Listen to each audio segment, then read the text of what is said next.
Picking up the phone might be one of the most challenging parts of closing a sale.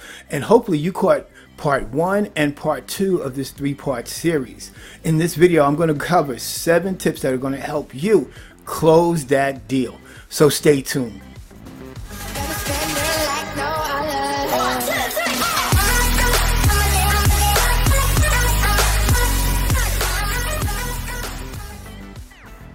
Hey, it's Reggie Pegues, Prospering Dad TV, Motivation Mindset Marketing, where entrepreneurs come to thrive. And I want to welcome you back to the channel. But if you're brand new, if this is the first time you're viewing me, I want you to go right here. Hit the subscribe and hit the notification bell below. So as I upload new content that's going to help you explode your business, you'll be the first to know. When it comes to closing sales and closing leads, we're going to eventually have to get on the phone. You're going to have to talk to people. Now, a lot of folks are not comfortable with this, but you got to understand, if you don't get people on the phone, if you don't connect with them, if you don't have that conversation to get them to the finish line, you're not going to make a sale. So in this video, I'm going to talk about 7 tips that are going to actually help you build confidence and get yourself to the place where this will just be as natural to you as breathing, and helping people get the results that they want to have by doing business with you and coming in contact with your product, service, or opportunity. Hopefully, by now, the first thing that you've done is that you have generated a lead. They've raised their hand. They want more information. They're actually ready to buy. But now we have to point them in the direction, nudge them, and get them to the place where they feel comfortable to do the transaction, where they pull out their credit card and actually do the deal. So once we've gotten the lead established and they're ready to go, the first thing that we need to understand is we got to pick up the phone, right? You got to pick up the phone and you got to make the call. You got to make that call to them. But how do we get to make that call? Hopefully, you've used a capture page, a landing page where they submitted their name, their email address, and their phone number. Now, I want you to understand something. People are very reluctant to share their phone numbers.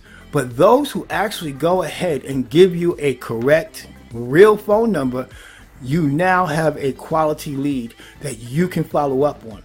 So you got to make the call, and that's the only way that you're going to find out if the number is good or if it's not. You want to make that call to find out.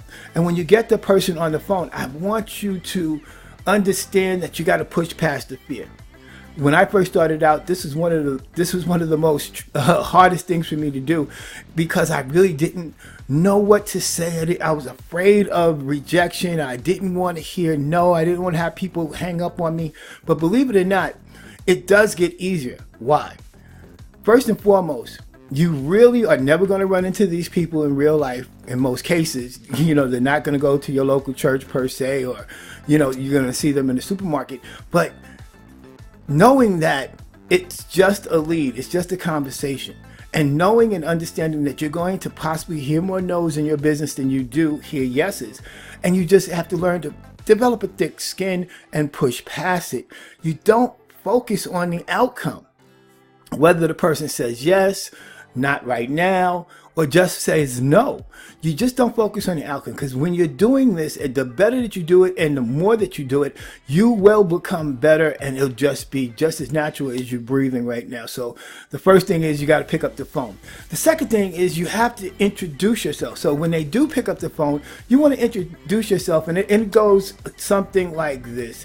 Hi, it's Reggie, and I noticed that you opted into my free giveaway, and I just wanted to touch base with you and find out, what is it that you're doing right now? How can I help you? And what is your goal? What is it that you would like to see happen? So you start off, after you introduce yourself, you start off by asking questions. You could do something like, hey, I checked out hey, Tom, I saw that you looked at my offer, and I was wondering how I could help you. If I could answer any questions, or is there anything that you need to know? So you introduce yourself, and then you just create a conversation. Just have a normal conversation as you would with anybody else.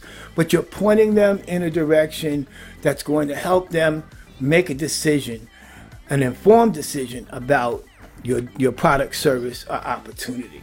But you don't want to focus on the fear. That's one of the things that a lot of people, when they first start in the industry, particularly if you're brand new, that you don't want to pick up the phone because you have that fear of rejection. So I'm saying don't be afraid, because you're never really going to ever see these people again in life.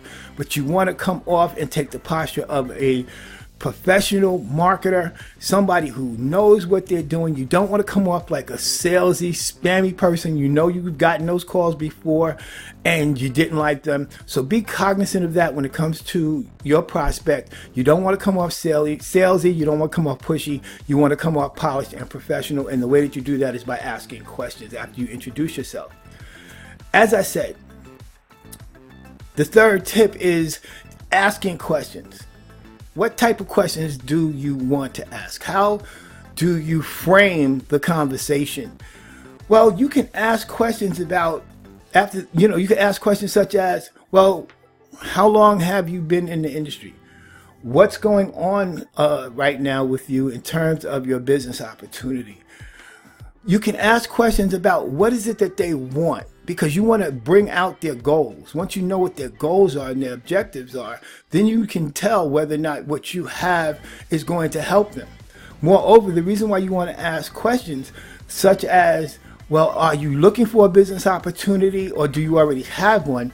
Depending on what your product, service, or opportunity may be, it will help you to determine whether or not you want to show them a new opportunity if they're looking for one, or do you want to steer them toward an affiliate program that you have, or some products or services that can help them reach their goals in their businesses. So it's very important that you ask questions. You really want to be clear about that, because the more questions that you ask, the more information that you have, the better you can serve your prospect or client.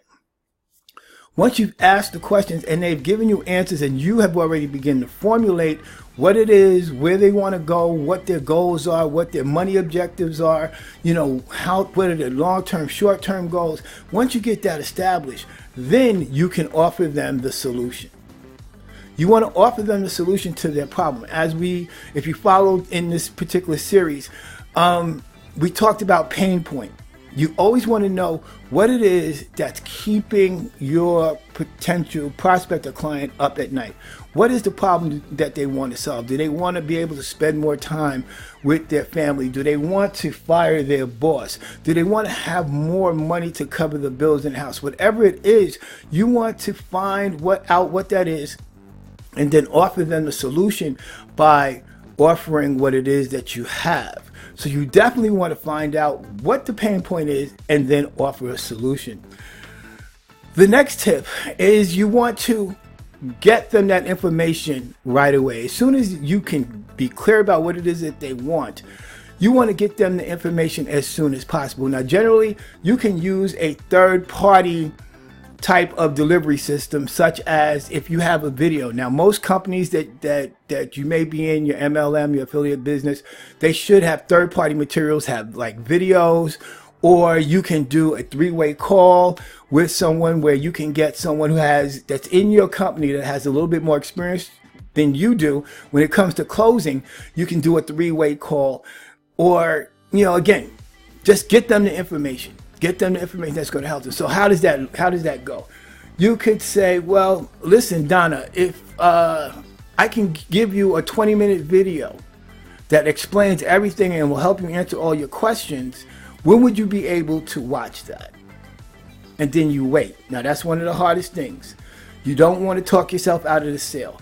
You got to be patient. When you ask a question, be sure that you wait and let them respond.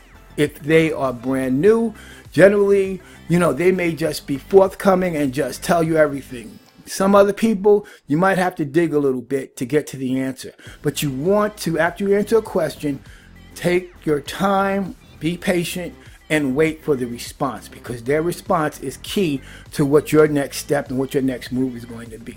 So after you ask them when can they watch the video, you wait and you let them know. Let them tell you when they can watch the video. If they can say, oh, I can watch the video right now, then you send them the information. Or if you're going to get them on a call, you say, listen, if I can get us on a 3-way call with my upline person, when do you think you can do that? Oh, I can do the call right now. Then you go, put them on hold, you go and you get your upline person. Hopefully you can connect with them and you can do the 3-way call. One of my rules is this. Let's say, for example, they say, well, I can't do it until tomorrow or a couple of days down the road. I don't send the information. If it's a video or whatever it is, I don't send the information. I wait to the designated day that they said that they can do it.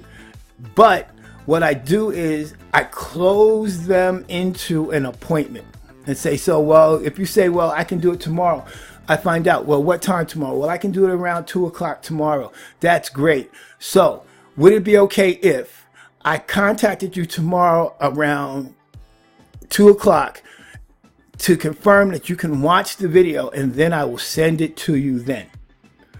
And 9 times out of 10, generally they will say yes. But in your case, many people, if you've gotten them to this point, are excited and they really want to get into your opportunity. So they generally would probably say yes right then and there. But in case they don't, if they have something else going on, life going on, you just want to make sure that you book the appointment and you don't send the information until they're ready to look at it. Because if you send the information and they're not prepared, they may forget about it. They may come in contact with something else. They may get distracted. So you want to make sure that you send them the information and get them to guarantee that they're going to watch it when you deliver it. Tip number 6. Once you've done all that and you've given them the information, you want to do the follow-up call. What's the follow-up call? So your prospect or client says that they could watch the video right now. And it's a 20-minute video. So you can get the appointment to say, well, after you're done with the video, I'm going to call you back in 30 minutes. And you do.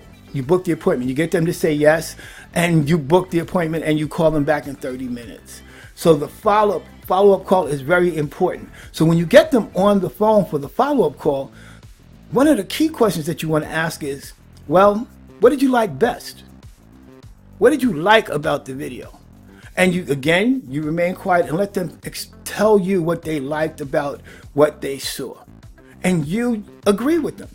Hey, you know what? I like that too. Well, I thought that was a great point. Wow, that's one of the points that got me to get involved with this opportunity. So when you follow up, you want to ask that question. What did you like about what you saw? You don't go negative. You don't ask them what didn't you like. You just stay positive, keep it on the up and up. And hey, what did you like about it? What did you really like about it? If they didn't like anything, they'll tell you. So you want to make sure that you ask that question when you follow up. And tip number 7 is, once you got them to this point, they're ready, they're excited, they're jazzed about the opportunity, they're ready to go. One of the major mistakes that new people to the industry do is you got them to this point, you've done all this work, and then you give them a link and you let them get off the phone. Listen, I've done it 100 times myself, but you got them this far, you've done all the work, you want to help them get to the finish line. How do we do that? You let them know, well, it seems like you're ready to go. This is going to help you exercise and execute your goals that you said that you want to have. So when would you like to get started? And they'll tell you. And one of the things that you can also say is, are you ready to get started now? And while you have them on the phone, you just stay there and have them say, listen, do you see the offer button on the page that you're on? Or the Start Now button? Well, click on the Start Now button, and here's what I'm going to do. I'm going to be working here, but I'm going to stay on the phone with you. So in case you have any questions that you may need to be answered to help you finish out the form and get you connected, I'll be right here. So they're filling out the forms. They may be asking you any questions. And the great thing that you want to do, this is the cherry on the top, the icing on the cake. When that credit card has gone through, it's processed, and you've gotten a notification that it's all good, or they got a notification that they are into the system, you want to congratulate them. Hey, listen, you made a great choice. I look forward to linking up with you, locking arms with you, and helping you to achieve the success that you want to have with this particular opportunity. So when you wrap all this up and you take this step by step by step and you implement these things, you have taken them from getting them to sell themselves, understanding what's necessary to do in terms of getting to where they want to go by establishing and learning what their goals are, and getting them to the close to help them get off the fence and make a good, solid decision. So as I said, if you have not seen video 1 or video 2, I want you to go back to my Prospering Dad playlist here, and you can watch the first video, which is how to get your prospects to sell themselves. Video number 2 is about mindset. That video is for you. And then this video right here will make more sense, and you put it all together and you now have a system that you can implement every day to help you explode your business the way that you want it to explode online. So I hope you got value. If you did, drop me a comment down below. Also, if you have any more questions, and if you want more training on how to close and generate leads online, drop that below. Also, if you are looking to generate more leads and you want to know how to create more leads, 10 to 50 leads per day. If you want to learn how to use Facebook groups to generate more leads, there are some links down below that I want you to click on and make sure that you follow through and just get that free content. Also below is my free ebook that will also teach you tips and strategies to help you generate more leads online. So as I said, I hope that you got some value out of this. If you did, drop a comment, let me know. Be sure that you hit the circle right here with my image on it to be able to subscribe to the channel. Make sure that you watch the up and coming videos and the best videos suited for you. And on that, I want to see you on my next video.